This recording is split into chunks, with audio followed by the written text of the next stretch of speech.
السلام علیکم ورحمۃ اللہ وبرکاتہ۔ امید کرتی ہوں کہ آپ سب خیر و عافیت سے ہوں گے، اللہ کے فضل و کرم سے ہوں گے۔ چینل پر نیو ہے تو چینل کو سبسکرائب کر دیں، لائک کر دیں اور ساتھ والی گھنٹی کو دبا دیں تاکہ میری ہر نئی آنے والی ویڈیو آپ تک پہنچ سکے۔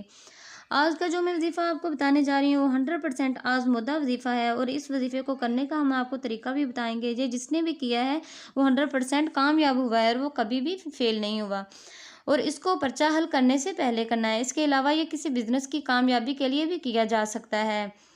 تو آئیے ہم آپ کو بتاتے ہیں اس وظیفے کو کیسے کرنا ہے۔ امتحان کی دعا۔ بسم اللہ الرحمن الرحیم۔ فَإِنَّ حَسْبَكَ اللَّهُ هُوَ الَّذِي أَيَّدَكَ بِنَصْرِهِ وَبِالْمُؤْمِنِينَ۔ سورۃ انفال کی آیت نمبر 62 ہے۔ 7 دفعہ ہی دعا پڑھنی ہے۔ پیپر شروع کرنے سے پہلے اول آخر 7 دفعہ درود ابراہیمی کے ساتھ اسے پڑھنا ہے۔ آپ کا رزلٹ انشاءاللہ بہت ہی اچھا آئے گا۔ اپنی دعاؤں میں یاد رکھیے گا۔ پھر ملتے ہیں نیکسٹ نئی آنے والی ویڈیو میں۔ اللہ حافظ۔